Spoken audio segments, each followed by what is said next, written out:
मेरी आज्ञा अटल है, उसका पालन किया जाए।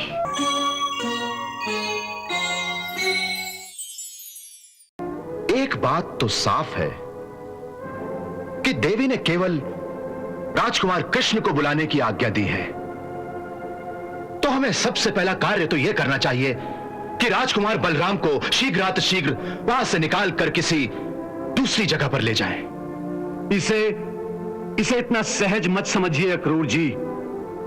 इस बात का मुझे विश्वास है, जब आप गोकुल जाएंगे तो कंस आपकी प्रतीक्षा में चुप नहीं बैठा रहेगा।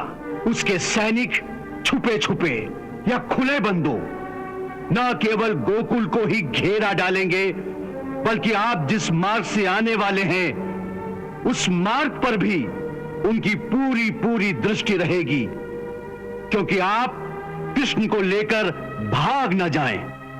बिल्कुल ठीक कहा आपने। मुझे अपने वीरों का एक आत्म बलिदानी दस्ता चाहिए, जो आवश्यकता पड़ने पर अपने प्राण देने को तैयार हों। उस आत्म बलिदानी दस्ते की 3 टुकड़ियां होंगी।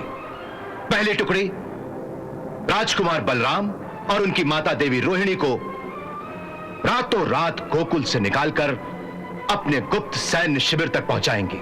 उस दस्ते की दूसरी टुकड़ी जो यमुना के उस किनारे मेरे आसपास रहेंगी, जो राजकुमार कृष्ण के अंगरक्षक होंगे। यदि रास्ते में कंस के सैनिकों ने कृष्ण पर हमला करने की कोशिश की, तो वो कंस के सैनिकों से टक्कर लेकर हमें राजकुमार कृष्ण को वहां से निकल जाने का अवसर प्रदान करेंगे। उस दस्ते को निश्चय ही अपने प्राण देने पड़ेंगे। और तीसरी टुकड़ी की युवक यमुना के दूसरे किनारे मेरे संकेत की प्रतीक्षा करेंगे।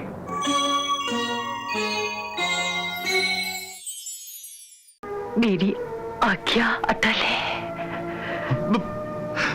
उसका पालन किया जाए। मैंने लाख लाख मिन्नतें की, लाख लाख मिन्नतें की, परंतु उस पतिव्रता नारी ने ना अपना निर्णय बदला और ना ही अपनी आज्ञा। मित्रों, अब अपने स्वामी की आज्ञा का पालन करने के सिवाय हमारे लिए और कोई दूसरा रास्ता ही नहीं है।